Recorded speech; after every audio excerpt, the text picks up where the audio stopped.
Et salut tout le monde.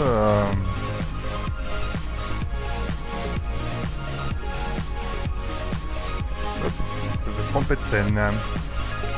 Donc on se retrouve sur Joel Lorette The Game. Il y a eu une mise à jour dernièrement, donc j'avais envie de la tester. Et puis comme ça me permet aussi de vérifier mes paramètres de diffusion communs à YouTube. Parce que j'ai allié entre guillemets le compte YouTube avec mon compte Twitch pour voir si ça me mettait bien les recs de mes lives sur YouTube directement. J'ai encore des trucs à démarrer là.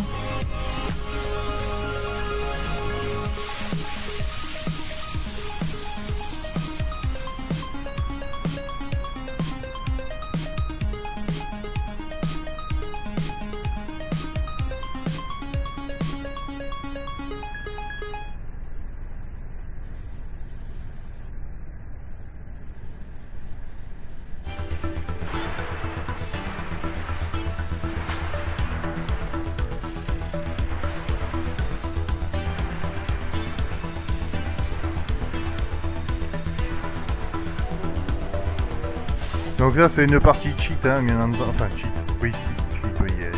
Où toutes les pièces, quelle que soit la pièce, coûtent $1. Donc oui, c'est une partie cheat, hein, mais c'est une partie cheat legit, dans le sens où c'est directement intégré dans le jeu. Ce qui permet de tester et compagnie, un peu tout ça, quoi. Donc la grosse nouveauté, c'est la grosse pompe en fait. Ça c'est la pompe à eau. Jusqu'à présent on avait que des petites pompes à eau, donc là on a une pompe à eau bien badass qui permet de faire une seule ligne d'alimentation, où avant on en avait besoin de 2 voire de 3. Donc les pièces qui vont avec, bien entendu, le doubleur pour aller vers le tuyau intermédiaire. Donc là maintenant au lieu d'avoir des petits, j'ai un seul tuyau intermédiaire qui va sur un répartiteur. Ici dedans j'ai la table, l'aspirateur magnétique et le nettoyeur à tapis. Pour ceux qui connaissent pas un peu le jeu, hein. Pas grand monde le connaît, il faut le bien le dire. Le gros groupe électrogène, la grosse cuve de fuel. Ici on a le bac récupérateur, le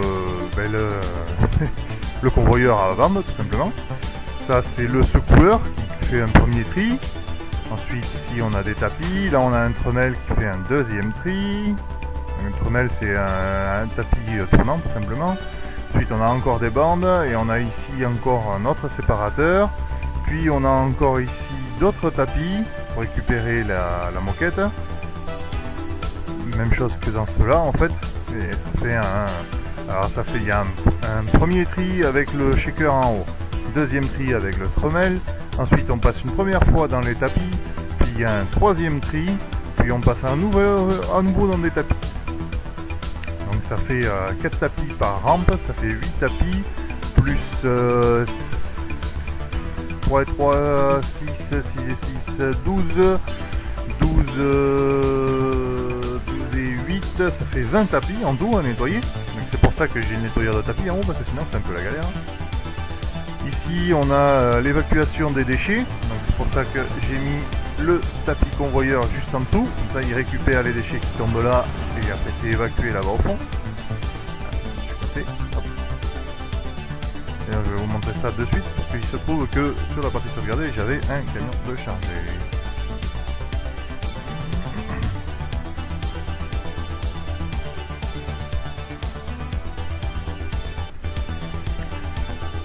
Alors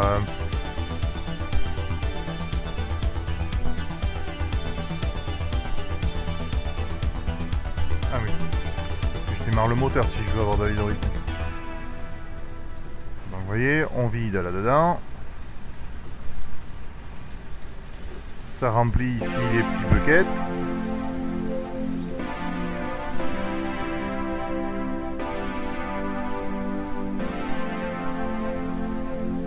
Ensuite les petits buckets tombent là-dedans, où il y a un premier tri de fait.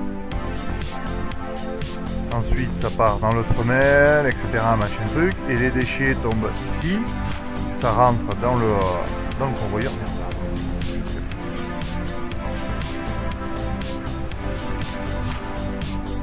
Vous voyez là il y a des cailloux qui tombent.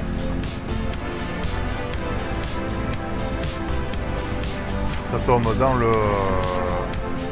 dans le convoyeur à bande. On monte du convoyeur à bande et normalement ici bientôt on devrait pouvoir tomber des déchets de laverie.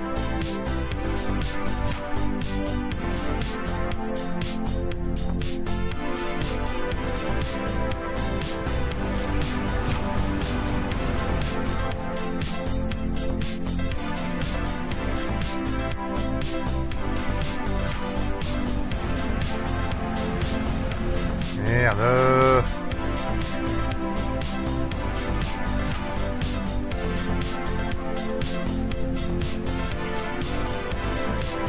Ah, il n'y a pas dû y en avoir assez pour qu'on puisse le voir.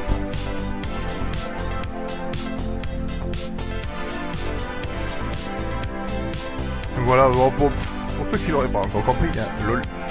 C'est un simulateur d'exploitation minière d'or, plus particulièrement, qui est lié à la série de Discovery Channel Gold Rush, du coup, la ruée vers l'or, qui suit les aventures de plusieurs groupes d'aventuriers.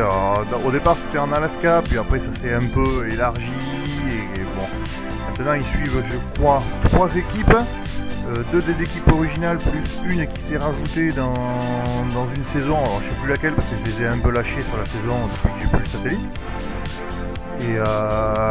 Et donc voilà, alors le jeu est encore en alpha, si je dis pas de conneries. Donc vous le voyez, hein, les FPS sont vraiment pourris, hein, je suis à 10 FPS, 10-11 FPS. Bon, il y a beaucoup de choses à afficher aussi certes, mais bon, le jeu demande encore à être énormément upgrade. Alors, il rajoute du contenu relativement régulièrement, on va dire. C'est pas ouf non plus, mais bon, on a quand même de nouvelles pièces de temps en temps. Par contre, clairement, ce que moi j'attends énormément de ce jeu, c'est l'arrivée du multi. Parce que pour l'instant, c'est un jeu exclusivement solo. Donc on peut embaucher des employés dans le jeu. Mais le problème c'est qu'on les voit pas conduire les engins, etc. C'est juste, en fait, tu embauches un employé, il te rapporte tant d'or par jour. Point barre. Tu le vois pas, tu le vois jamais, il est juste là. Oui. Vous voyez, on peut embaucher des gars qui travaillent pendant 10 heures avec une efficacité de 65% et qui nous rapportera tant d'heures par mois. Tant d'or par jour, je vais y arriver. Et bon, ça permet nous quand on fait un truc à côté d'avoir quelqu'un qui ramène de l'or. Mais c'est pas intéressant dans le sens où on le voit pas quoi. Donc c'est pour ça que j'attends énormément l'arrivée du multi pour qu'on puisse jouer avec plusieurs personnes réelles qui chacune bougeront les engins. Parce que là actuellement moi je dois conduire ça, puis je dois conduire ça pour amener la terre là-bas, etc. Tandis que si on était plusieurs, il y en aurait par exemple un qui pourrait être avec la grosse excavatrice, faire un tas ici depuis d'autres endroits, qu'un autre chargerait avec la chargeuse dans le camion ben, etc. Machin truc. Ah si, il y a un truc que je vous ai pas montré, c'est la foreuse. Alors la foreuse permet de, comme son nom l'indique, de forer le terrain pour savoir où... Alors par contre je dois pouvoir montrer la map directement, je pense. Voilà, carte de l'or. Vous voyez, vous avez sur les parcelles, c'est découpé en petites tranches et il faut que vous forez pour savoir où est l'or exactement.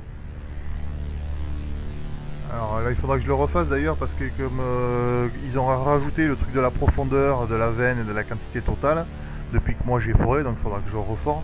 Alors bien sûr plus c'est jaune plus il y a d'or forcément. Alors, vous avez toute la map qui est comme... Alors bien sûr vous ne pouvez forer que dans les limites rouges, mais toute la map est implémentée avec les zones à forer. Donc c'est un peu couillon parce que vous ne pouvez forer bien entendu que dans la zone rouge. Hein.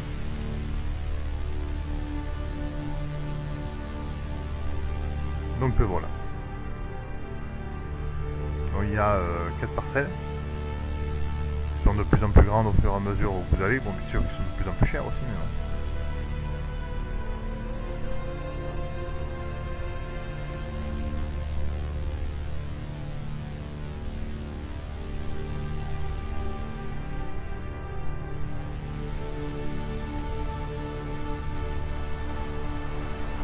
Donc voilà, voilà, voilà.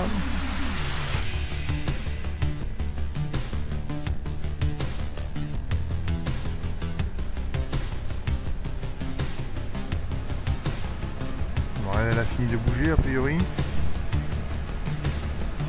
Elle a fini de bouger, ça c'est pas mal. Il faudra que je la refuel de temps en temps.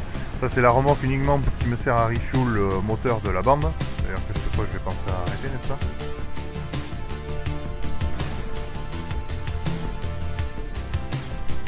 Voilà, je vais tout éteindre. Je vais couper le live après pour aller voir la rediff, voir si elle passe bien automatiquement sur YouTube.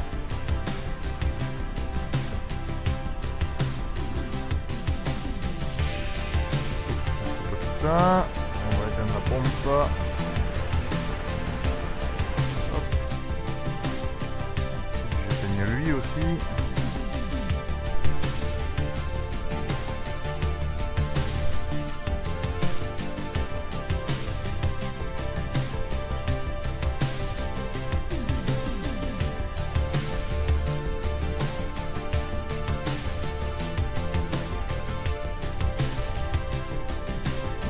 Voilà, là c'est le tiers le plus évolué parce que ça se déplace en plusieurs tiers.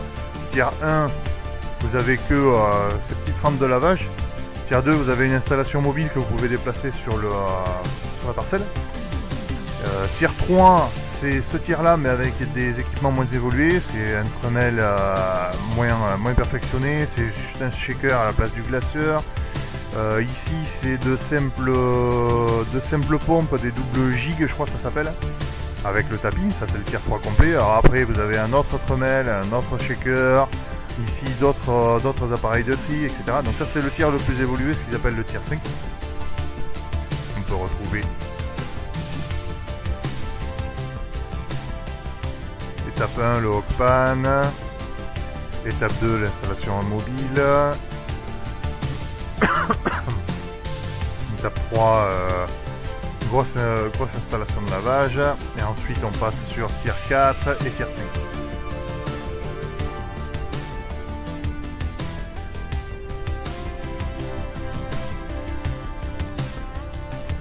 Donc voilà. Alors, par contre, pourquoi toi tu es normalement c'est pas censé être connecté toi.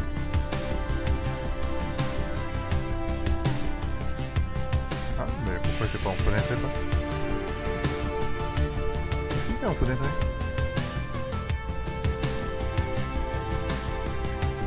Ah. Bon bah il va falloir que je fasse ça non? Hop là. Donc voilà, à plus les amis.